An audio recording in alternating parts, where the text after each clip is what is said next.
Assalamualaikum warahmatullahi wabarakatuh. Kami kelompok 1 mata kuliah Ekonomika Publik dari Prodi Ekonomi Pembangunan Fakultas Ekonomi dan Bisnis Universitas Negeri Makassar. Adapun dosen pengampu dari mata kuliah ini yaitu Bapak Abdul Rahman. Di sini kami akan menjelaskan materi tentang barang publik, barang privat, dan eksternalitas. Bismillahirrahmanirrahim. Assalamualaikum warahmatullahi wabarakatuh. Perkenalkan, nama saya Muhammad Irkam dengan NIM 199614124. Baiklah, di sini saya akan menjelaskan tentang pengertian barang publik. Perkenalkan, nama saya Febriani dengan NIM 19961400013. Pemateri selanjutnya yang akan menjelaskan tentang sifat-sifat barang publik dan contohnya. Perkenalkan, nama saya Maria Mediatrix Masni Meltin dengan NIM 19961410006. Saya akan membawakan materi terkait teori barang publik. Perkenalkan, nama saya Analisa Febriani dengan NIM 19961400006. Di sini saya akan membawakan materi tentang barang privat dan perbedaan barang privat dengan barang publik. Perkenalkan, nama saya Patrianus Tagi, NIM saya 1996140021. Materi yang saya akan jelaskan yaitu sifat-sifat dan contoh barang privat. Perkenalkan, nama saya Ayu Lestari dengan NIM 19961411012. Di sini saya akan menjelaskan materi terkait dengan eksternalitas. Perkenalkan, nama saya Nurul Andisa dengan NIM 19991410118. Saya ingin menjelaskan materi selanjutnya dari macam-macam eksternalitas.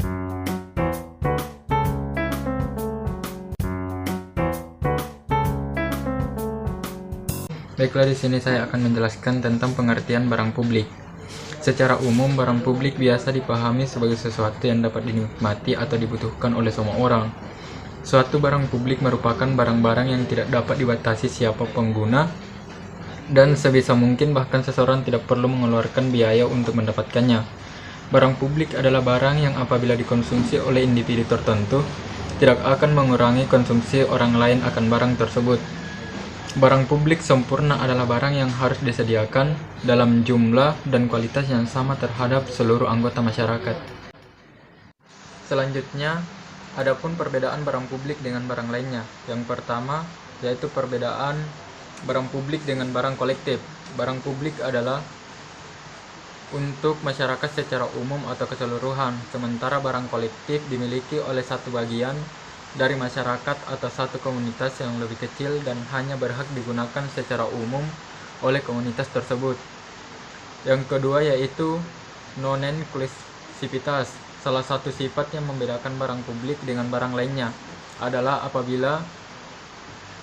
apakah orang dapat dikecualikan dari manfaat barang tersebut atau tidak. Yang ketiga, non-rivalitas. Barang-barang non-rivalitas adalah barang di mana manfaatnya dapat diberikan bagi pengguna tambahan dengan biaya marginal nol.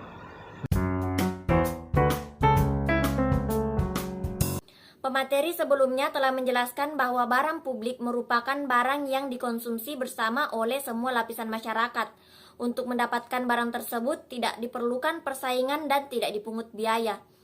Konsumsi bersama ini mengacu pada gagasan bahwa terdapat beberapa barang yang kemanfaatannya dapat dinikmati lebih dari satu orang pada saat bersamaan. Sifat dari barang publik yaitu 1. Non-rival. Ini berarti konsumsi atas barang tersebut oleh satu individu tidak akan mengurangi jumlah barang yang tersedia untuk dikonsumsi oleh individu lainnya. Dan yang kedua itu non-eksklusif. Berarti semua orang berhak menikmati manfaat dari barang tersebut. Beberapa karakteristik yang dimiliki dari barang publik yaitu mempunyai hak kepemilikan bersama, tidak terdapat persaingan dan dalam memperolehnya tidak ada ketentuan tertentu sepihak atau larangan dalam menggunakannya, tidak perlu menggunakan biaya tambahan atau gratis, dan ketersediaannya melimpah dan tidak menghilangkan kesempatan pengguna lainnya. Contoh dari barang publik yaitu 1. Lampu lalu lintas. Lampu lalu lintas tergolong barang publik karena kita bisa memanfaatkannya sebagai tanda jalan tanpa perlu mengeluarkan biaya atau usaha apapun. Begitu juga dalam pemanfaatannya kita tidak mengurangi kesempatan orang lain untuk menikmati penggunaan lampu lalu lintas. Yang kedua, cahaya matahari. Siapa saja bisa menikmati keberadaan cahaya matahari secara gratis dan keberadaannya melimpah, tidak menyebabkan orang lain kehilangan kesempatan untuk memanfaatkannya hanya karena Anda memanfaatkan cahaya matahari. Ketiga, jalan raya. Contohnya, barang publik yang paling umum adalah jalan raya. Banyak pengguna jalan tidak akan mengurangi manfaat dari jalan tersebut. Selain itu, semua orang dapat menikmati manfaat dari jalan raya tanpa ada kekhususan pemakaian jalan tersebut. Jalan raya juga dapat digunakan pada waktu bersamaan oleh beberapa pemakai jalan. Keempat, pertahanan dan keamanan nasional. Kelima, udara bersih yang tersedia di mana-mana. Selanjutnya yaitu teori barang publik. Ada 5 macam teori barang publik, yaitu yang pertama teori Piaget. Teori ini membahas tentang penyediaan barang-barang publik yang dibiayai dengan pajak yang dipungut dari masyarakat. Menurut Piaget, barang publik harus disediakan di dalam suatu tempat di mana kepuasan marginal masyarakat akan publik sama besarnya dengan ketidakpuasan marginalnya akan pajak yang dipungut dari mereka untuk membiayai program-program pemerintah akan barang publik. Bisa dilihat pada diagram berikut. Pada diagram kurva kepuasan akan barang publik ditunjukkan oleh kurva UU. Kurva tersebut mempunyai bentuk menurun yang menunjukkan bahwa semakin banyak barang publik yang dihasilkan, maka akan semakin rendah kepuasan marginalnya yang dirasakan oleh masyarakat. Di sisi lain, semakin banyak pajak yang dipungut, semakin besar rasa ketidakpuasan marginal masyarakat. Oleh karena itu, kurva ketidakpuasan marginal akan pembayaran pajak mempunyai bentuk yang menjulang tinggi. Ketidakpuasan marginal ditunjukkan dengan sumbu tegak dari titik O, yaitu garis budget pemerintah, ke bawah, dan kurva ketidakpuasan marginal ditunjukkan oleh kurva PP. Titik E adalah keadaan optimum, di mana bagi masyarakat, kepuasan marginal bagi barang publik sama dengan ketidakpuasan marginal dalam hal pembayaran pajak. Kelemahan dari teori Piaget ini adalah analisa dari Piaget didasarkan pada ketidakpuasan marginal masyarakat dalam membayar pajak dan rasa kepuasan marginal akan barang publik. Sedangkan kepuasan dan ketidakpuasan adalah sesuatu yang tidak dapat diukur secara kuantitatif, karena sifatnya ordinal. Teori kedua yaitu teori Bowen. Teori ini didasarkan pada harga dari barang publik itu sendiri. Jika pada barang swasta berlaku hukum pengecualian, misalnya barang yang sudah menjadi milik pihak A, berarti tidak bisa dimiliki oleh pihak B. Hal ini berbeda dengan kepemilikan barang publik yang tidak berlaku hukum pengecualian, karena barang publik bisa dimiliki dan dinikmati oleh siapa saja selama menjadi warga negara dari negara tersebut. Bisa dilihat dari kurva berikut. Kurva DA dan DB menunjukkan kurva permintaan individu A dan B akan barang publik. Jumlah barang yang disediakan oleh pemerintah sebesar OY, yaitu pada titik perpotongan kurva penawaran dengan kurva permintaan DAB. Barang publik sebanyak OY yang disediakan oleh pemerintah dapat dinikmati oleh A dan B dalam jumlah yang sama. Akan tetapi kepuasan A dan B terhadap barang tersebut berbeda. Misalnya, individu A tidak terlalu memerlukan barang publik, sehingga ia hanya bersedia membayar sebesar OPA, yaitu sejumlah manfaat marginal yang diperolehnya dari barang publik tersebut. Sedangkan B, yang lebih memerlukan barang publik tersebut, bersedia membayar sebanyak OPB. Kelemahan dari teori ini adalah karena Bowen menggunakan analisis permintaan dan penawaran. Yang menjadi masalah adalah karena pada barang publik tidak ada prinsip pengecualian, sehingga masyarakat tidak mau mengemukakan kesenangan atau preferensi mereka akan barang tersebut, sehingga permintaan kurva permintaan menjadi tidak ada. Teori ketiga yaitu teori Erik Lindahl. Erik Lindahl mengungkapkan analisis yang mirip dengan teori yang dikemukakan oleh Bowen. Hanya saja pembayaran masing-masing konsumen tidak dalam bentuk harga absolut, akan tetapi berupa persentase dari total biaya penyediaan barang publik. Hal ini didasarkan pada anggapan bahwa dalam ekonomi hanya ada dua konsumen, yaitu konsumen A dan B. Lindahl juga merujuk pada kurva indifference dengan anggaran tetap tapi terbatas. Kelemahan dari teori Lindahl adalah karena teori ini hanya membahas mengenai barang publik tanpa membahas mengenai penyediaan barang swasta yang dihasilkan oleh sektor swasta. Selain itu, kelemahan utamanya adalah menggunakan kurva indifference. Teori keempat yaitu teori Samuelson. Samuelson menyempurnakan teori pengeluaran pemerintah dengan sekaligus menyertakan barang dari sektor swasta. Samuelson menyatakan bahwa adanya barang publik yang mempunyai dua karakteristik yaitu non-eksklusif dan non-rival bukan berarti tidak bisa mencapai kondisi Pareto optimal, yaitu kondisi di mana tingkat kesejahteraan masyarakat yang optimal. Kondisi Pareto optimal akan terwujud jika menggunakan salah satu dari tiga diagram berikut. Kelemahan dari teori Samuelson, yang pertama yaitu hasil analisis sangat tergantung pada tingkat kesejahteraan individu mana yang dipilih dan tingkat kesejahteraan mana yang mula-mula dipilih. Kedua, Samuelson menunjukkan tercapainya kondisi Pareto optimal. Akan tetapi kita tidak mengetahui apakah perpindahan dari D ke W pada diagram fungsi kemungkinan kepuasan menunjukkan adanya perbaikan atau penurunan kesejahteraan seluruh masyarakat. Ketiga yaitu adanya anggapan bahwa konsumen secara terus terang mengemukakan kesukaan mereka terhadap barang publik. Dan kesukaan mereka inilah yang menjadi dasar pengenaan biaya untuk menghasilkan barang publik. Yang menjadi persoalan dalam penentuan jumlah barang publik yang akan disediakan oleh pemerintah adalah bagaimana pemerintah memungut pembayaran barang publik. Kelemahan keempat yaitu barang publik yang dibahas adalah barang yang mempunyai sifat kebersamaan, yaitu barang publik yang dipakai oleh konsumen dalam jumlah yang sama. Teori kelima yaitu teori anggaran. Teori yang menjelaskan tentang pengadaan barang-barang publik adalah teori alokasi barang-barang publik melalui anggaran atau budget. Teori ini berdasarkan pada analisa yaitu setiap orang membayar atas konsumsi barang-barang publik dengan jumlah yang sama. Kelemahan dari teori ini yaitu digunakannya kurva indifference sebagai alat analisis yang baik dari segi teori, akan tetapi kurang bermanfaat untuk aplikasi penggunaannya dalam kehidupan sehari-hari.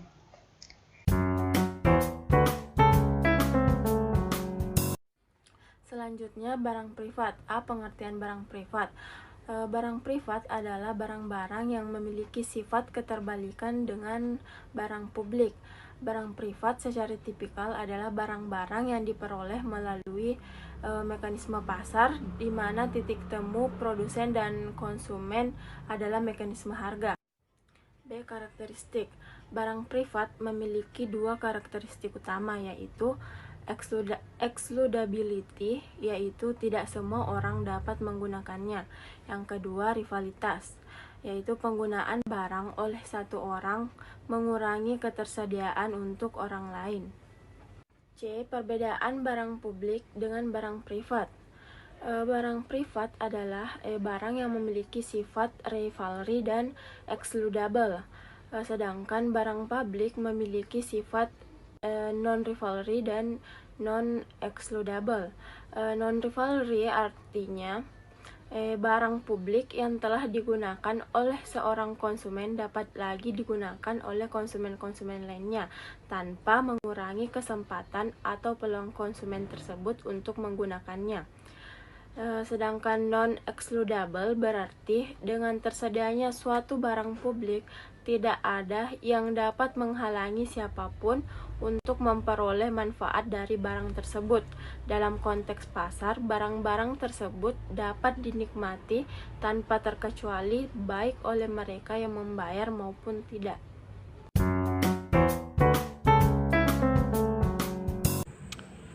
Materi selanjutnya yaitu nomor 3, sifat-sifat dan contoh barang privat. 1. Rivalitas tinggi. Rivalitas tinggi barang privat adalah barang yang dalam memanfaatkannya akan mengurangi kesempatan pihak lain untuk menikmatinya. Di dalam barang privat terjadi rivalitas antara pembeli satu dengan pembeli yang lain. Contohnya, tidak semua orang memiliki mobil. Hanya orang yang memiliki jumlah tertentu untuk memiliki suatu mobil. Kesempatan memiliki mobil juga dibatasi dengan ketersediaannya di pasar. Mobil impor misalnya. Itulah mengapa mobil merupakan barang privat. Nomor 2, eksklusif.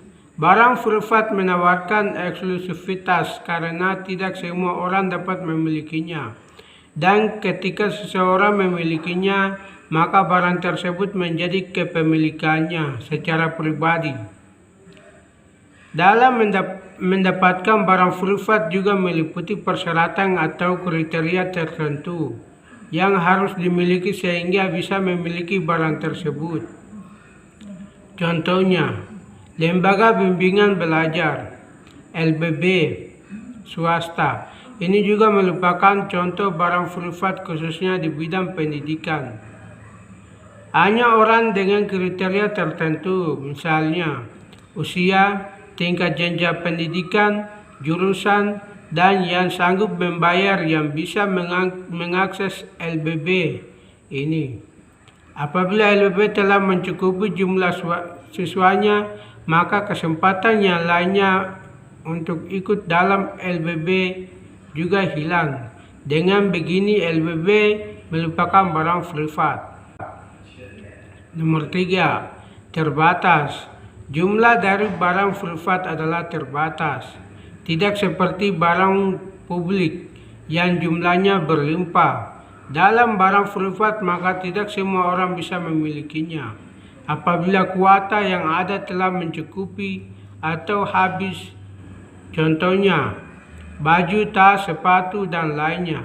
Segala sesuatu yang mana kita memerlukan ekspor atau usaha untuk mendapatkannya merupakan barang privat. Itulah mengapa baju, sepatu, dan tas masuk dalam kategori privat. Di sini saya akan menjelaskan materi terkait dengan eksternalitas. Dalam sebuah perekonomian modern, setiap aktivitas mempunyai keterkaitan antara aktivitas satu dengan aktivitas lainnya. Keterkaitan ini akan membuat kegiatan perekonomian berjalan dengan lancar apabila kegiatan tersebut dilaksanakan melalui mekanisme pasar atau melalui suatu sistem. Sedangkan keterkaitan suatu kegiatan dengan kegiatan lain yang tidak melalui mekanisme pasar ini adalah apa yang disebut dengan eksternalitas. Eksternalitas digambarkan sebagai efek yang dirasakan oleh seseorang yang ditimbulkan oleh tindakan orang lain, baik tindakan konsumsi ataupun produksi, dan tidak ada kompensasi yang diterima oleh pihak terkena dampak tersebut. Eksternalitas juga dapat didefinisikan sebagai biaya ekonomi atau manfaat yang merupakan produk sampingan dari kegiatan ekonomi, tetapi yang dialokasikan di luar sistem pasar. Ini berarti bahwa pembuat eksternalitas tidak memiliki insentif untuk mempertimbangkan biaya eksternal atau manfaat yang dihasilkan. Eksternalitas menurut N. Gregory Mankiw adalah dampak tindakan seseorang atau suatu pihak terhadap kesejahteraan atau kondisi orang atau pihak lain. Jika dampaknya merugikan, maka hal itu disebut eksternalitas negatif. Sebaliknya, jika dampaknya menguntungkan, maka disebut eksternalitas positif. Faktor-faktor penyebab terjadinya eksternalitas ada 3, yaitu keberadaan barang publik, ketidaksempurnaan pasar, dan kegagalan pemerintah. Dalam perekonomian, pihak yang melakukan dan menerima eksternalitas yaitu 1. Eksternalitas konsumen terhadap konsumen, yaitu tindakan seorang konsumen yang menimbulkan eksternalitas sebagai konsumen lain. Contohnya, orang yang merokok di sembarang tempat akan mengganggu kenyamanan orang-orang yang ada di sekitarnya. Kedua, eksternalitas konsumen terhadap produsen, yaitu tindakan seorang konsumen yang menimbulkan eksternalitas baik positif ataupun negatif terhadap produsen. Contohnya, ketika ibu-ibu menyuci baju di sungai menggunakan deterjen, pasti sisa air deterjen akan dibuang ke dalam sungai. Hal ini bisa menyebabkan polusi sungai sehingga misalnya ada pabrik es yang sangat bergantung pada air sungai untuk menjalankan produksinya, tentu sangat dirugikan karena dia harus mengeluarkan dana untuk membersihkan air sungai yang sudah tercemar air deterjen. Contoh lainnya yaitu olahraga yang dilakukan buruh menyebabkan mereka menjadi sehat sehingga produktivitas meningkat dan menguntungkan produsen.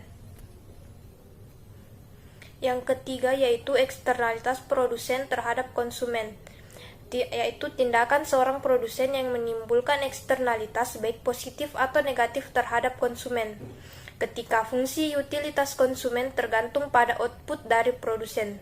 Contoh yang sering terjadi adalah suatu pabrik yang mengeluarkan asap proses produksinya akan menyebabkan polusi udara.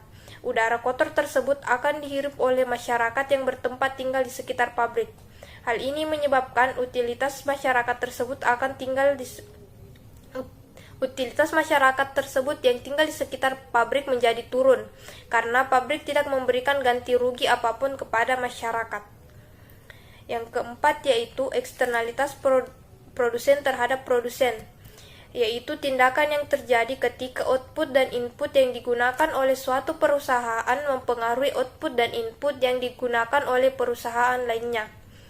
Contohnya, produksi output perusahaan hulu sungai mencemari air di hilir sungai sehingga menghancurkan sumber daya perikanan dan mempengaruhi industri perikanan. Saya ingin menjelaskan materi selanjutnya dari macam-macam eksternalitas yang sudah dijelaskan oleh teman saya tadi. Macam-macam eksternalitas ditinjau dari segi dampaknya dibagi menjadi dua, yaitu yang pertama eksternalitas positif dan yang kedua eksternalitas negatif. Eksternalitas positif adalah tindakan seseorang yang memberikan manfaat bagi orang lain, tetapi manfaat tersebut tidak dialokasikan ke pasar. Berikut adalah contoh eksternalitas positif yang terkait dengan produksi dan konsumsi. Yang pertama, riset dan pengembangan.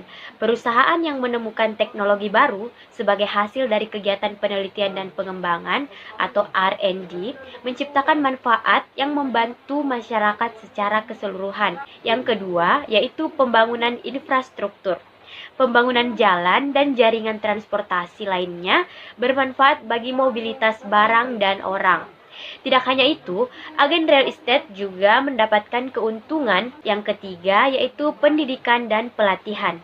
Perbaikan sistem pendidikan dan pelatihan tidak hanya bermanfaat bagi pekerja dan perusahaan, tetapi itu juga bermanfaat bagi perekonomian secara keseluruhan. Dengan pendidikan dan pelatihan yang lebih baik, pekerja mendapat gaji yang lebih tinggi dan perusahaan dapat meningkatkan produktivitas. Dan yang keempat yaitu program vaksinasi. Manfaat tidak hanya bagi orang yang divaksinasi, tetapi juga orang lain karena resiko penularan yang menurun. Kemudian kita masuk pada dampak yang kedua yaitu eksternalitas negatif. Eksternalitas negatif adalah biaya yang dikenakan pada orang lain di luar sistem pasar sebagai produk dari kegiatan yang produktif. Contoh dari eksternalitas negatif adalah pencemaran lingkungan. Seperti yang pertama itu polusi udara akibat asap kendaraan bermotor atau pabrik yang menggunakan bahan bakar fosil. Yang kedua yaitu polusi air, misalnya akibat tumpahan minyak kabel tanker. Polusi semacam ini dapat menghancurkan ekosistem di laut dan mempengaruhi orang-orang yang tinggal di daerah pesisir. Yang ketiga yaitu polusi suara, misalnya akibat kebisingan pesawat masyarakat yang tinggal di dekat bandara besar. Dan yang keempat yaitu merokok. Merokok menghasilkan efek negatif tidak hanya bagi perokok, tetapi juga pada kesehatan orang lain di sekitar perokok atau yang disebut sebagai perokok pasif. Dari berbagai dampak yang ditimbulkan oleh eksternalitas yang sudah saya jelaskan tadi, maka di sini saya akan menjelaskan solusi untuk mengatasi eksternalisasi. Adanya eksternalitas negatif mengakibatkan sumber daya yang dilakukan pasar tidak efisien. Disinilah diperlukan peranan dari pemerintah. Harapannya, masalah-masalah yang ditimbulkan dengan adanya eksternalitas dapat teratasi.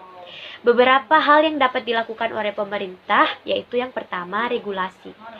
Regulasi adalah tindakan mengendalikan perilaku manusia atau masyarakat dengan aturan atau pembatasan. Yang kedua yaitu dengan diberlakukannya pajak.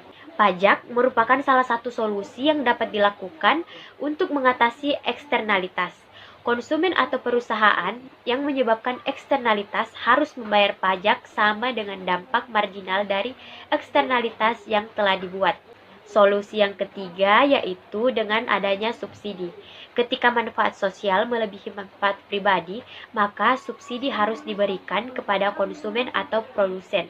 Dan yang keempat yaitu dengan internalisasi. Untuk mengontrol eksternalitas pertama kali dibahas oleh David dan Winston. David dan Winston menganjurkan internalisasi untuk mengatasi eksternalitas sehingga biaya privat sama dengan biaya sosialnya.